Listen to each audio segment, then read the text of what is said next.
Sveiki atvykę į šios savaitės kriptovaliutų naujienų apžvalgą. Ši savaitė nepaprastai aktyvi ir kupina reikšmingų įvykių. Tai ir pradėkime nuo didžiausių naujienų. Vakar Bitcoin pasiekė visų laikų rekordą. Pirmą kartą istorijoje peržengdamas $108 000 ribą. Šis pasiekimas dar kartą pabrėžia, kad Bitcoinas kol kas neketina užleisti lyderio pozicijų kripto rinkoje, o MicroStrategy ir toliau perka. Kriptovaliutų milžinė MicroStrategy paskelbė apie naują 15 350 bitkoinų pirkimą, taip padidindama savo bitcoin rezervus iki neįtikėtino 439 000 bitkoinų. Bendrovės grąža yra įspūdinga, šį ketvirtį 46,4%, o šių metų 72,4%. Ir, kaip matome, ši strategija demonstruoja, kad ji kol kas veikia. Dar viena naujiena iš Amerikos. Bitcoin politikos institutas pateikė vykdomojo įstatymo projektą, kuriuo siūlo pripažinti Bitcoin kaip strateginį rezervinį turtą. Pasak šaltinių, šis įsakymas gali būti pasirašytas pirmąją naujos JAV administracijos dieną. Jei tai įvyks, Bitcoin statusas būtų ne tik sustiprintas, bet ir galėtų pakeisti pasaulinės finansų rinkos dinamiką. O dabar keliamės į Europą. Europos Sąjungoje priimtas kriptoaktyvų rinkų reglamentas MiCA, kuris oficialiai įsigalios 2024 m. gruodžio 30 d. Reglamentas skirtas užtikrinti vienodą kriptoaktyvų reguliavimo standartą visose ES valstybėse.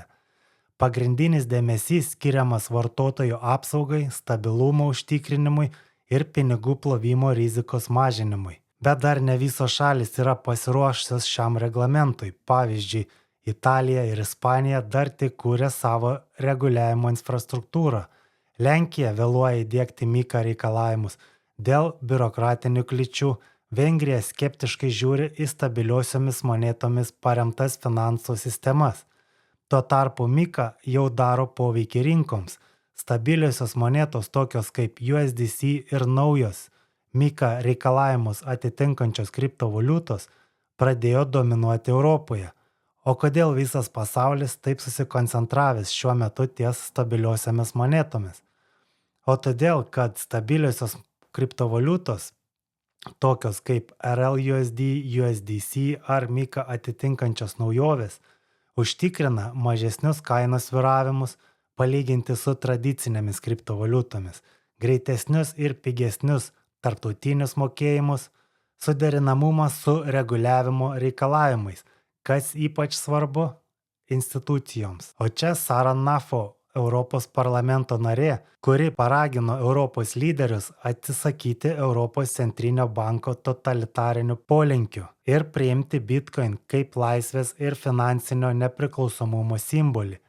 Tai reikšmingas politinis pareiškimas, kurio mes galime ir paklausyti. Il y a 3 ans déjà, de l'autre côté de l'Atlantique, le président du Salvador a décidé d'investir pour son pays dans les crypto-monnaies. À l'époque, il a été conspué par la classe politique et par le FMI. Il affiche aujourd'hui une plus-value de 100%.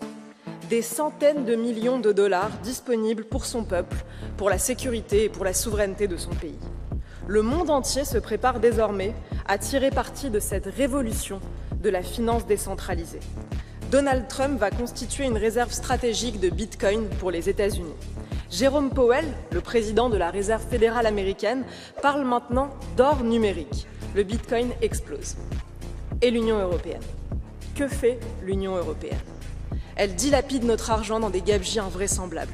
Elle continue d'accumuler des déficits tragiquement inflationnistes. Elle s'obstine à réguler, taxer, freiner.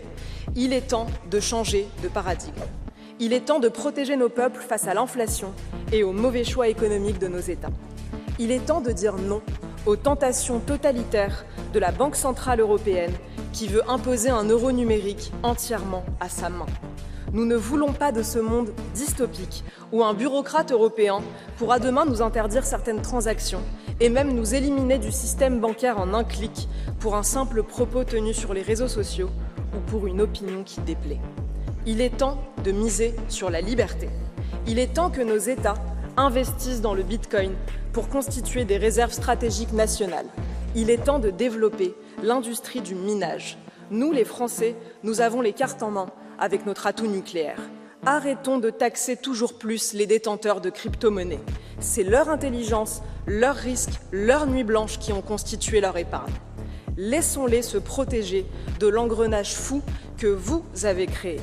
Déficit public qui pousse à la création monétaire, qui crée l'inflation, qui conduit au chaos. Osons la liberté. Cessons d'avoir peur de notre ombre. Restons fidèles à l'ambition de notre civilisation. Merci. Turime naujienų ir iš Azijos. SBI Holdings, vienas svarbiausių Ripple partnerių Azijoje, yra spaudžiamas savo didžiausio akcininko GAM Investments, kurie siūlo pradėti taikyti strategiją panašią į MicroStrategy, bet vietoj Bitcoin kaupti XRP atsargas. Šis spaudimas kyla dėl XRP potencialo, greiti ir pigus tarpvalstybiniai mokėjimai, didėjantis reguliacinis pripažinimas, integracija su Ripple On-Demand Liquidity ODL paslaugomis. GAM mato XRP kaip puikų sprendimą, kuris galėtų sustiprinti SBI pozicijas tarptautiniu mastu ir padidinti jų vertę investuotojams. Pasak Coinpedia analizės, XRP gali tapti slaptuoju ginklu, stiprinančiu SBI globalią įtaką. Dar viena naujiena iš Europos. Bitwise kriptovaliutų indeksų fondo valdytojas paskelbė apie naujo Solana Staking ETP paleidimą Europoje.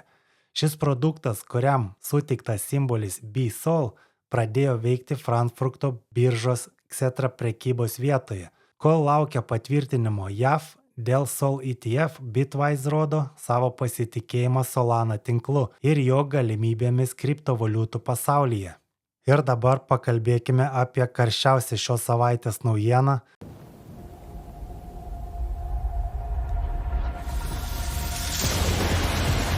In a world of chaos and complexity, how does nature always seem to get it right? Some things go beyond random chance or happy accidents. Progress takes years of innovation, adaptation, and intuition. There are no shortcuts, just the right way. Experience. Introducing our new stablecoin. This is Ripple USD. Ripple, pasaulinė skaitmeninio turto infrastruktūros lyderė, paskelbė apie Ripple USD, savo naujos stabiliosios kriptovaliutos paleidimą. Nuo 2024 m. gruodžio 17 dienos Ripple USD bus prieinama pagrindinėse platformose, tokiose kaip Uphold, Bitso, MoonPay, Archax ir CoinMena, o vėliau pasieks ir Bitstamp, Bullish, Mercado Bitcoin bei daugybė kitų. Ripple USD yra stabilioji moneta, pilnai padengta JAV dolerių indėliais, vyriausybės obligacijomis ir pinigų ekvivalentais. Ripple siekia sukurti patikimą, skaidrų ir reguliuojamą produktą, kuris būtų naudingas tiek institucijoms, tiek individualiems vartotojams. Pasak Ripple CEO Brett Garlinghouse, Ripple USD yra sukurta spręsti realias problemas, teikti tik naudingumą ir padėti Ripple ekosistemai plėstis. Ripple USD paleidimas sustiprins XRP Ledger XRPL tinklą, padidins tinklo likvidumą ir pritrauks daugiau kapitalo. Pasak Ripple prezidentės Monica Long, Ripple USD yra ne konkurentas XRP, o papildymas. XRP lieka mūsų pagrindiniu sprendimu, jis sako, tarp valstybiniams mokėjimams.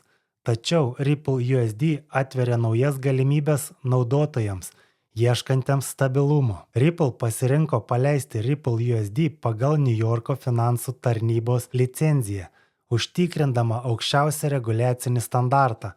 Tai suteikia Ripple USD pranašumą prieš konkurentus, tokius kaip USDT ir USDC, kurie susiduria su didesniu reguliaciniu neapibrėžtumu.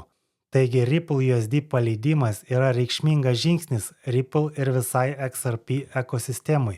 Šis produktas ne tik stiprina XRPL tinklą, bet ir kuria naujas galimybės finansų rinkoje, padidindamas Ripple konkurencingumą. Jei XRP kaina ir toliau kils, Ripple USD paleidimas gali turėti dar didesnį poveikį, pritraukiant daugiau naudotojų ir institucinių investuotojų. Be to, jei Ripple kaina pakils iki $3, bus likviduota 272,3 milijonai XRP short pozicijų, o tai gali sukurti rinkoje reikšmingą short squeeze efektą, kuris dar labiau padidins XRP vertę. Taigi tiek žinių šiandien iš kriptovaliutų pasaulio. Ačiū, kad žiūrėjote. Jei patiko šis video, nepamirškite paspausti nykštį, užprenumeruoti kanalą ir būtinai pasidalinkite jį su draugais. Susitiksime kitame epizode. Iki kito karto.